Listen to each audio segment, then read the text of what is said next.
Illustration, début de chapitre. Bon, c'est la maison qui roule. Chapitre 9. Aux États-Unis, la poste a une devise. Ni pluie, ni neige, ni grésil ne nous empêcheront jamais de distribuer le courrier. Autrement dit, même par un temps à ne pas mettre un canard dehors, votre facteur ou votre factrice, sourd à ses rêves de pantoufles et de chocolat chaud, prendra sa sacoche à l'épaule et affrontera les éléments afin de nourrir votre boîte aux lettres. Hélas, pareil sens du service est rare, et les enfants Baudelaire furent bien déçus de découvrir que les Ferry Tournevire n'avaient pas la même devise. Ils avaient descendu le coteau au prix d'immenses difficultés. L'ouragan se faisait démentiel et n'avait clairement qu'un but, les précipiter au bas de la pente. Dans la panique finale, ni Violette ni Prunille n'avaient eu le temps de prendre leur manteau, si bien que les 3 enfants se partageaient celui de Klaus à tour de rôle, tout en descendant, qu'un cas, la route étroite changeait en torrent. Chaque fois qu'un véhicule s'annonçait, il n'en passa qu'un ou 2, ils se jetaient sur le bas-côté, de peur de se retrouver nez à nez avec le capitaine Cham. Lorsqu'enfin ils atteignirent le port, claquant des dents, les orteils congelés, la vue du panneau son permé sur le guichet des Ferry Tournevire leur planta un couteau dans le cœur. Permé, lut Klaus avec des aigus dans la voix, tant pour cause de désespoir que pour dominer le bruit du vent. Bon, et maintenant, comment on fait pour aller sur l'île Saumur? On attend que ça rouvre, dit Violette. Mais ça ne rouvrira pas avant la fin de la tempête. Et d'ici là, le capitaine Cham nous aura mis le grappin dessus. Non, il faut retrouver tante Agrippine immédiatement. Violette frissonna.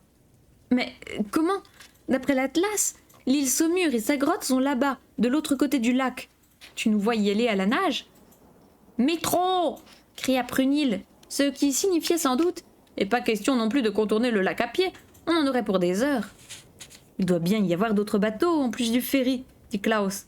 Des canots à moteur, des bateaux de pêche, des... Il se tut. Son regard croisa celui de ses sœurs. Tous 3 songeaient à la même chose.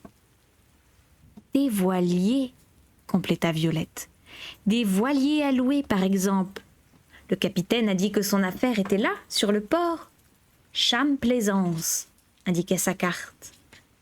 Debout sous l'auvent des Ferry Tournevire, les enfants parcoururent des yeux le quai désert sous la pluie. Là-bas, tout au bout, se dressait un grand portail, une grille surmontée de pics pointus.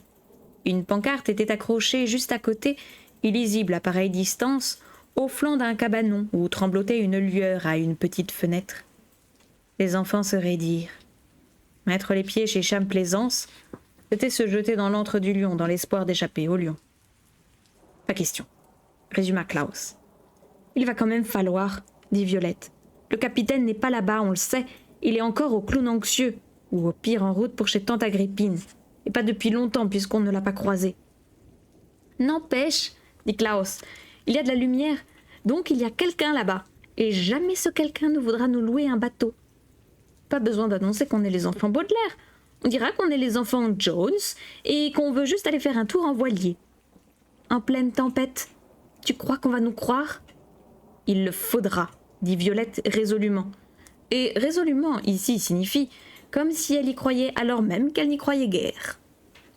Sur quoi, non moins résolument, elle entraîna ses cadets vers la guérite, Klaus serrant toujours l'atlas contre son cœur, et Prunille, dont c'était le tour de s'entortiller dans le manteau, tenant l'ourlet à pleine main pour ne pas se prendre les pieds dedans. Le trio grelottant arriva bientôt sous le panonceau qui proclamait « Cham Plaisance, location de voilier ». Mais la grille surmontée de pics était fermée au cadenas, et les enfants se figèrent.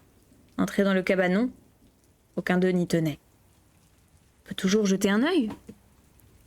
On peut toujours jeter un œil, chuchota Klaus, désignant la petite fenêtre. Mais elle était trop haute pour lui, et plus encore pour Prunille, bien sûr. Aussi est-ce Violette qui se dévoie. Dressée sur la pointe des pieds, elle risqua un coup d'œil à l'intérieur, et ce coup d'œil lui suffit.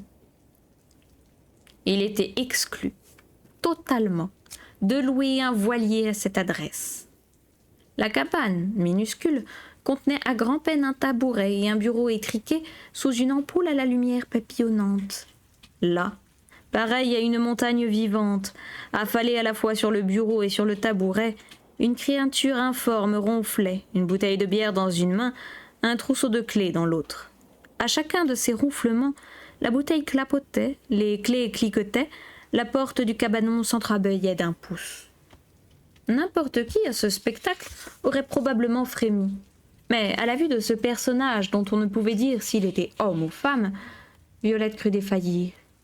Il existe au monde fort peu de créatures de ce type, et elle connaissait celle-ci.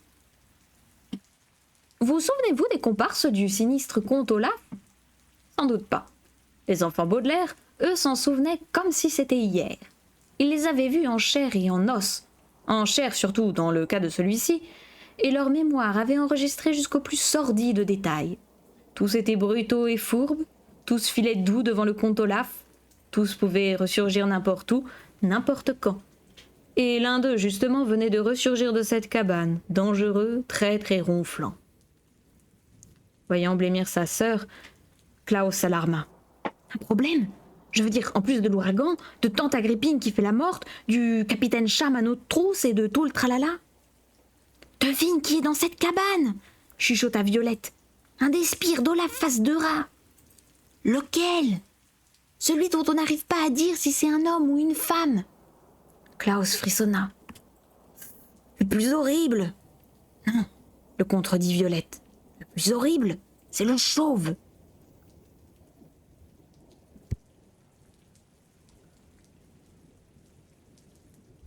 C'était pour gros, ça.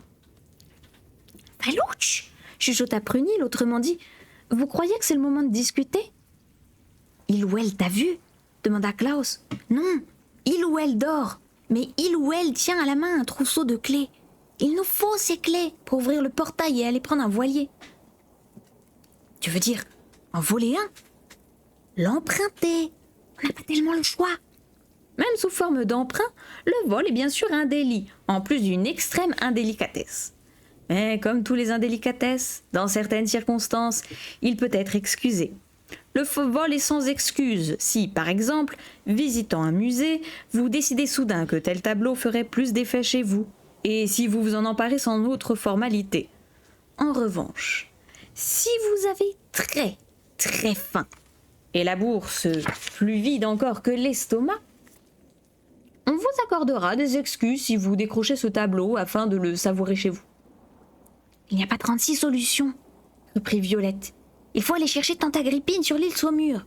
Et pour aller sur l'île Saumur, il faut emprunter un voilier. »« Bon, » dit Klaus. « Mais comment nous procurer ces clés ?»« J'en sais trop rien. La porte baille, mais tu entends ça ? Elle grince comme pas permis. Si on l'ouvre davantage, on risque de la réveiller. Et si je te faisais la courte échelle pour que tu te faufiles par la fenêtre, Prunille pourrait monter la garde. » « Oui, Prunille ?» Ils baissèrent les yeux. Le manteau de Klaus traînait au sol en petits tas. Ils parcoururent le port du regard, mais il n'y avait rien d'autre à voir que le guichet, fermé, des ferries tournevires, le quai désert et le lac baveux d'écume, aux couleurs d'huîtres sombres en ce sombre après-midi. « Elle a disparu !» s'écria Klaus. Mais Violette le fit taire d'un geste et s'étira sur la pointe des pieds pour jeter un nouveau coup d'œil à l'intérieur. Rampant comme un lombric, Prunille se coulait à l'intérieur du cabanon, son petit corps étiré au maximum afin de ne pas effleurer la porte grinçante. « Elle est dedans !» chuchota Violette. « Dedans !» dit Klaus, choqué. « Oh non, il faut l'arrêter !»« Elle rampe lentement, lentement vers la personne !» souffla Violette, s'interdisant de cligner des yeux. « On a promis à nos parents de veiller sur elle !» chuchota Klaus. « On ne peut pas la laisser faire ça !» Elle tend les bras vers le trousseau de clés. Elle détache le trousseau des doigts de la personne. « Ne me dis plus rien !» souffla Klaus, tandis qu'un éclair lavait le ciel de blanc rosé. « Ou plutôt aussi, dis-moi. Et maintenant ? Elle a les clés. Elle les prend entre les dents pour les emporter. Elle rampe tout doux vers la porte. Elle s'étire pour se faufiler dehors. »« Elle a réussi !» chuchota Klaus médusé. Toujours rampant, Prunille rejoignit ses aînés, le trousseau de clés entre les dents. « Violette, elle a réussi !» exulta Klaus tout bas, et il prit sa petite sœur dans ses bras tandis que le tonnerre brassait le ciel de fond en comble. Violette sourit à Prunille, mais un regard à la fenêtre remua son sourire en grimace. Le tonnerre avait éveillé la créature et Violette, à sa grande horreur, la vit regarder sa main vide, là où les clés auraient dû être, puis le sol, sur lequel Prunille avait laissé une traînée humide, et enfin la fenêtre, droit dans les yeux de Violette. « Elle se réveille !» hurla Violette. « Il se réveille, ça se réveille ! Klaus, vite, ouvre la grille! J'essaye de faire diversion. » Klaus prit les clés de la bouche de Prunille et fonça vers le portail. Sur le porte-clés, il y avait 3 clés, une longue et mince, une grosse empâtée, une avec des dents très compliquées. Klaus posa l'atlas par terre et tenta d'enfoncer la clé maigre dans la serrure du cadenas. Pendant ce temps, la montagne en mouvement sortait du cabanon, frémissante. Jambes flageolantes, Prunille cramponnée à elle, Violette le fit face avec un grand sourire tout faux. Bonjour. Elle hésitait. Madame ou monsieur, je vous demande pardon. Je crois que je me suis perdue. Pourriez-vous me dire où trouver les Ferry Tournevire ? La montagne ne répondit pas, mais continua d'avancer. La clé maigre entrait dans le cadenas, mais ne tournait pas. Klaus essaya la clé empâtée. « Je suis désolée, reprit Violette. J'ai mal entendu. Pourriez-vous me dire ?» Pour toute réponse, la montagne empoigna Violette par les cheveux et la balança sur son épaule comme un vulgaire sac de farine. La clé empâtée refusait d'entrer dans la serrure. Klaus essaya la clé à dents compliquées. La montagne cueillit Prunille de son bras libre et la tint à la main comme une glace en cornet. « Klaus !» hurla Violette. « Klaus !» La clé à dents compliquées refusait d'entrer dans le cadenas. De rage, Klaus se mit à secouer la grille. Violette bourrait de coups de pied l'arrière-train de la créature et Prunille lui mordait le poignet. Mais la créature était tellement colossale, tellement titanesque, tellement cyclopéenne, autrement dit tellement énorme, qu'elle ne sentait pratiquement rien pour ne pas dire rien du tout. À pas pesant, elle se dirigea vers Klaus, sans pour autant lâcher ses proies. Dans l'affolement, Klaus essaya de nouveau la clé mince et, miracle, elle tourna d'elle-même dans la serrure, le cadenas sauta et la grille s'ouvrit en grinçant. À 20 pas de là, 6 voiliers dansaient dans les clapots le long d'un poton, tirant sur leurs amarres comme s'ils n'avaient qu'un désir, traverser le lac pour gagner l'île Saumur. Mais Klaus avait perdu trop de temps. Il sentit une grosse patte l'attraper au collet et se vit soulever dans les airs. Puis quelque chose de visqueux lui coula le long du dos et à sa grande horreur, il comprit que la créature le tenait entre ses dents. Il se mit à hurler de terreur. « Lâchez-moi! Posez-moi par terre !»« Lâchez-nous !» criait Violette. « Posez-nous par terre !»« Podariche !» criait Prunille. « Podariche Boca !» Mais la montagne se souciait peu des souhaits des enfants Baudelaire. À pas traînant, elle effectua un demi-tour avec marche arrière et entreprit de rapporter son butin à la cabane. Ses grosses pattes molles faisaient des bruits de ventoux sur le quai mouillé. Splouch, splouch, splouch. Et tout à coup, au lieu de splouch, il y eut un swip inattendu. La montagne venait de mettre le pied sur l'atlas de tante Agrippine. L'atlas lui avait glissé sous le talon. Déséquilibrée, la montagne ouvrit les bras en balancier dans l'espoir d'éviter la chute, lâchant du même coup Violette et Prunille. Elle ouvrit la bouche pour jurer, libérant Klaus à son tour, ce qui ne l'empêcha pas de s'effondrer comme une masse, par bonheur sans écraser aucun des enfants, et même en amortissant leur chute. Les orphelins, sans être en forme olympique, étaient en bonne condition physique. Ils sautèrent sur leurs pieds plus prestement que l'innommable créature et coururent d'un trait au premier voilier.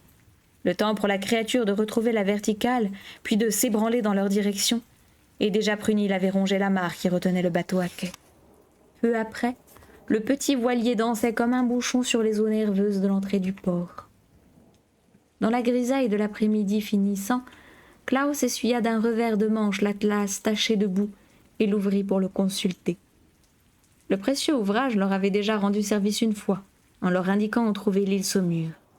Cette fois, à sa manière, il venait de leur sauver la vie.